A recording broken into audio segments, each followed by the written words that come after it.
Welcome back to our class! This is Teacher Marifel. Pam! So today's video will be all about our week 3 lesson entitled Various Techniques in Summarizing Academic Text. So this week we will be talking about summarizing our academic text. So just like how you narrate a story to your friend, we sometimes narrate the short version of the story so that they will get what is the big picture in that story. Agad-agad, diba? Because some of your friends are not really listening to the very detailed part of the story because they wanted the summary of the story. It's because it's really tiring to listen to all of the details, you know. Now we will learn how to summarize an academic text so that in the near future it would be easier for you to see what is the big picture of that research, of that context, of that passage, in order for you to do the work fast. Okay, so just like if you are a doctor, a nurse, or a teacher, you wanted to know what's the status of a patient, no?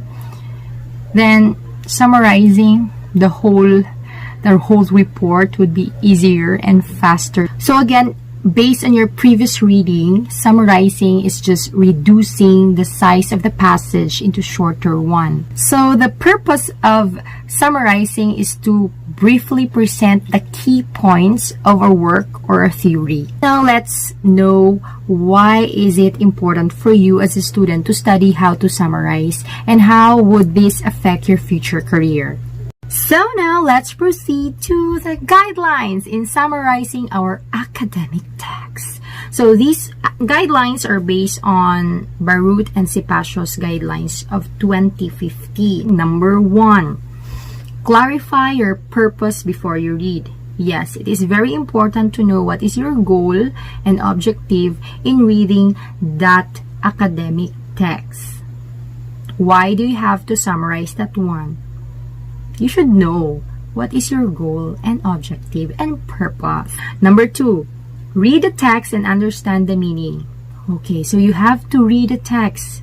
In order for you to summarize something, you have to read first. So later on, I will be giving you reading strategies that will help you to understand more our academic text. Number 3, do not stop reading until you understand the message conveyed by the author.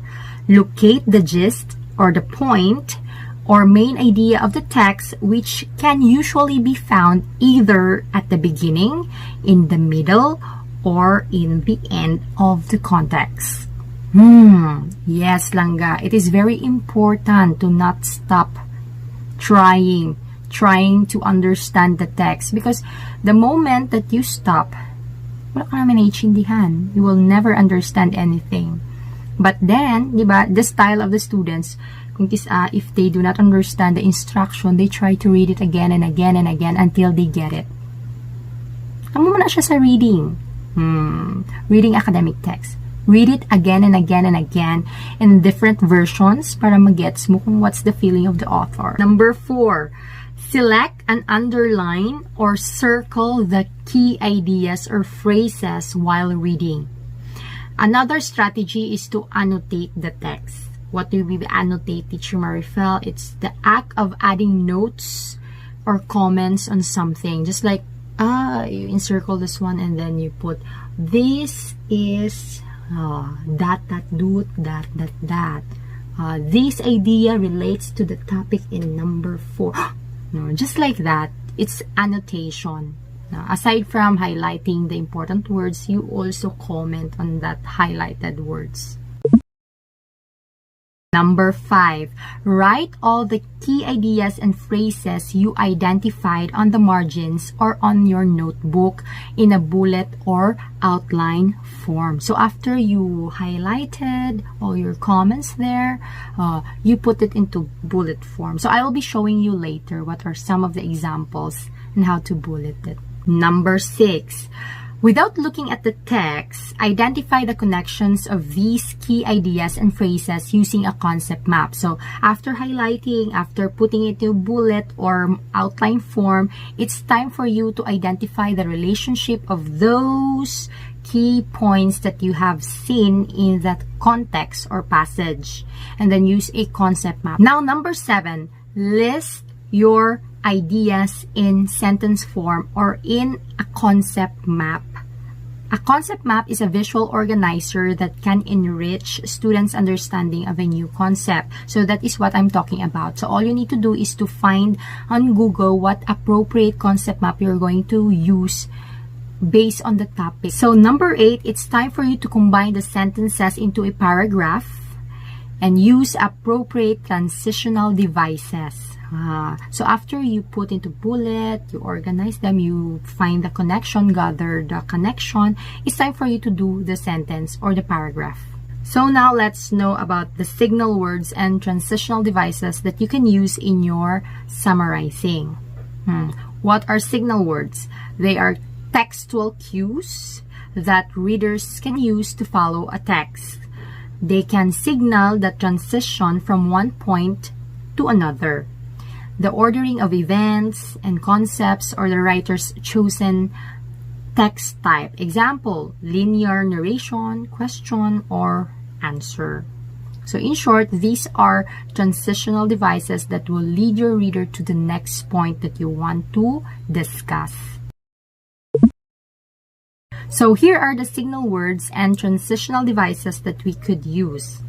Transitional devices used in addition, example, and as well as, additionally, along with, also, in addition, plus. For comparison, if the author there in the academic text that you have read is comparing two ideas, you have to use the transitional device called comparison. So what are some of the examples for comparison transitional device? Similarly, likewise, in the same way, as well, to, in common.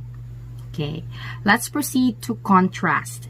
If the author there is contrasting two things, you're going to use these devices. But, although, however, in contrast, instead, except, on the contrary. How about the passage is talking about time? So you can use currently, while, as, now, at first, later, or next. How about example? If in the passage, the author uses a lot of examples in the text, then you should use for example, for instance, such as, specifically, primarily, in fact. How about if you want to summarize the author's thought? So you can use in brief, in short, to sum up, in the end, eventually, before long, ultimately. Number 9. Ensure that you do not copy a single sentence from the original text. Yes, you are not allowed to copy a single sentence from the original text. In short, kapihon mo siya. No? And then you put it on your own summarizing. No, you're not allowed. It's not called summarizing anymore. It's copying. How are we going to summarize, teacher, if hindi na mo siya pag-i-copy? Important words lang. Kaya nga, we study the key points because only the key points must be copied, not the whole sentence from the paragraph. Number 10. Refrain from adding comments about the text. Stick to the ideas it presents. You are not allowed to add your own opinion, your own research, your prior knowledge about the topic. You're not allowed. Stick to the idea of the author. Okay? Because you're just summarizing the idea. You're not creating something out of it. Number 11. Edit the draft of your summary by eliminating redundant ideas or ang sulit-sulit na ideas. Okay? So, most of the time, kakalipatan ta mag-edit. And later on, makibot na lang ta, oh, damo sulit-sulit. Nagambala ko amo ni mi amo pagit ni. So guys, you have to edit your draft before finalizing it. Number 12, compare your output with the original text to ensure accuracy. Why? We should check the spelling of our names, buildings, no? Because it may cause confusion to our readers. Ano namin yaman? Sino ni? Na it may cause something that will give you problem in the near future. Number 13, record the details of the original source, like for example, author's name, date of the publication, title of the publisher, place of publishing, and URL if online. Okay, and put it under your text, not to give credit to the original author of that text. Para iwas tayo sa plagiarism. Number 14, format your summary properly. When you combine your summaries in a paragraph, use different format to show variety in writing. Let's try to learn how to summarize an article through this activity. So I'll be giving an example article and then I'll be showing you how to do the bulleting and then the final result of the summary.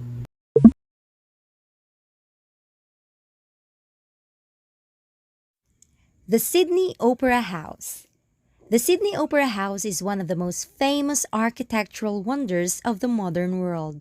Instantly recognizable both for its roof shells and its impressive location in Sydney Harbour.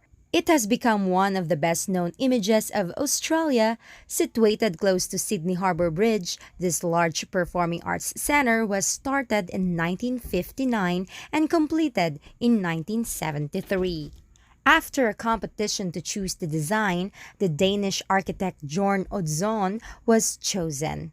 The Opera House includes 5 theaters, 5 rehearsal studios, 2 main halls, 4 restaurants, 6 bars, and several shops. The construction of the Opera House was fairly controversial, as the final cost of the building was much higher than predicted.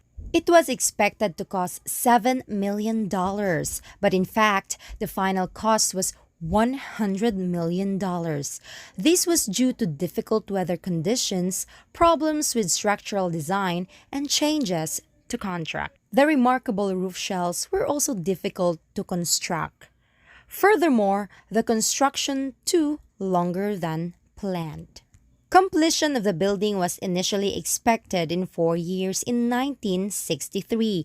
Unfortunately, because of many problems and changes which were necessary in the design, the building was not completed until 10 years later in 1973. It was inaugurated by Queen Elizabeth II on 20th of October 1973, and millions of people attended the ceremony. The event was televised and included a firework display and classical music performance. So here are the following important points that we have gotten from the passage. So it is in a bullet form. So this is how you do the bulleting. If you have noticed, only important points are being listed here. And now let's check the summarized form of this article. Alright, so here is the summary. I'll be reading it for you. The Sydney Opera House has been described as one of the wonders of the modern world. It's located in Sydney Harbour, Australia. Designed by Danish architect Bjørn Oddsson, this large performing arts center with numerous theaters, restaurants, and other facilities took 14 years to build at a cost of over $100 million. The construction was seen as controversial as it was estimated to only cost $7 million, but adverse weather, design difficulties, and contractual problems made expenses spiral out of control. It was inaugurated by Queen Elizabeth II in 1973 at a ceremony televised to the world. If you will check the summary, there's no single sentence copied from the original text. The one who did this had done a great job making the summary a concise and accurate one. Remember, not all your important points listed can be put in your summary, in your final output, because it depends on how you arrange your summary to make it smooth for the readers. Another example of an article to be summarized, entitled Japanese Rail Tunnel. Due to an increase in traffic between the various islands which make up Japan and predictions of continuing growth in train travel, a rail tunnel was built to connect the islands of Honshu and Hokkaido. The Seikan Tunnel in Japan is today the longest tunnel in the world, with a length of almost 54 kilometers. When the tunnel was opened in 1988, all existing trains went through it. However, newer Japanese bullet trains have never used the tunnel because of the cost of extending the high-speed line through it. Consequently, the train journey from Tokyo to Sapporo still takes about 10 hours. In contrast, the journey by air takes only 3.5 hours. This has combined with the fall in the cost of flying, has meant that more people travel by plane than train, and the tunnel is not used as much as forecasters had predicted. And ta-da! These are the important points coming from the passage and the summary. Let me read it for you. The longest railway tunnel in the world links the islands of Honshu and Hokkaido. This 54-kilometer tunnel was inaugurated in 1988 to deal with the predicted increase in rail traffic. However, the fall in the cost of flying and the fact that high-speed trains cannot use the tunnel have resulted in the tunnel being less widely used than expected. This was the very example of a concise and accurate summary form. It was written differently, but the key points are there and the idea is still the same. So now I'll be giving you the reading strategies that will help you understand our academic text.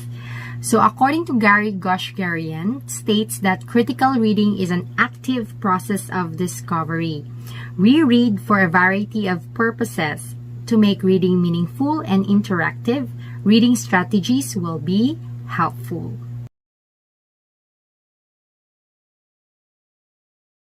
Let's start with the first one, previewing. From the word previewing, you're going to view. Alright, so what are we going to do in previewing? So we get an idea what it is all about. Read the first sentence in each paragraph. We pay attention to text structures such as sidebars, photograph captions, read in bold or italics, readings and subheadings, charts and graphs, summaries, and other supporting text and graphics. In short, medyo previewing lang. No? Pahapyaw. Okay? Next, number 2. Set a purpose for reading. Setting a purpose for reading helps keep you focused and engaged while reading. Reading with purpose motivates and helps students who tend to rush take their time reading so they won't skip over key elements in the text. Okay? So number 3, activating prior knowledge. Using your knowledge and previous personal experiences to create meaning in what you read. You may activate prior knowledge by asking yourself questions that help you remember facts and related ideas. So if you have very little prior knowledge about the topic, you may consider doing some background reading on the topic. Number 4, making predictions. So here, you try to guess what happens next. Making predictions help you become more active reader. It is usually based on your schema, or what we call what you know about the world. That's what we call schema. What you know about the world. Number 5, visualizing. You make an image of something in your mind. You think about what you hear, you feel, you taste, and see.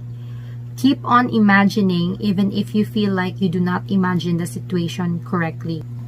Number 6, identifying main idea and details. Alright, so here you're going to identify the main idea or the big point or the most important idea that the writer is communicating to the reader. And of course, if you have found the main idea, that is because of the supporting details that prove the value of the main idea.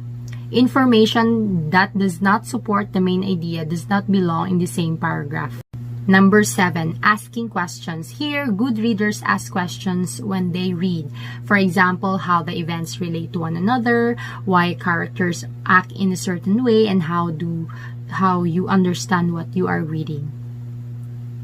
And for number 8, adjust reading speed. Here, reading rate should vary according to your reading purpose. The nature of and the difficulty of the material also calls for adjustments in rate. Level of difficulty depends greatly on the reader's knowledge because there are some passage that in your first reading, if sala ang pag-read mo or sala ang emotion naging pagwa mo, you wouldn't understand what's in that passage. But then again, if you read it again and again, finally, magets mo ang iya gusto. What emotion ang napakita sa text. Okay? So, you have to adjust your reading speed. Next, number 9, drawing conclusion. Using information that is implied or inferred to make meaning out of what is not clearly stated.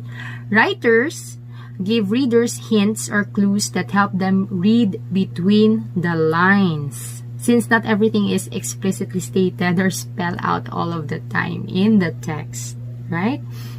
So, number 10, review and clarify vocabulary. List down unfamiliar words you encounter in the text.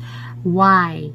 Because you should know what's the meaning of those words. Kaya nga, if you do not understand a single word, it will ruin the rest of the story or the passage or your understanding of the passage. You wouldn't understand the rest. Reading comprehension depends upon the meaning readers give words. The more vocabulary words students know, the better they can comprehend. A rich vocabulary also improves students' ability to communicate through speaking, listening, and writing. There you have it, ladies and gentlemen, our lesson for this week. Bye-bye, everyone.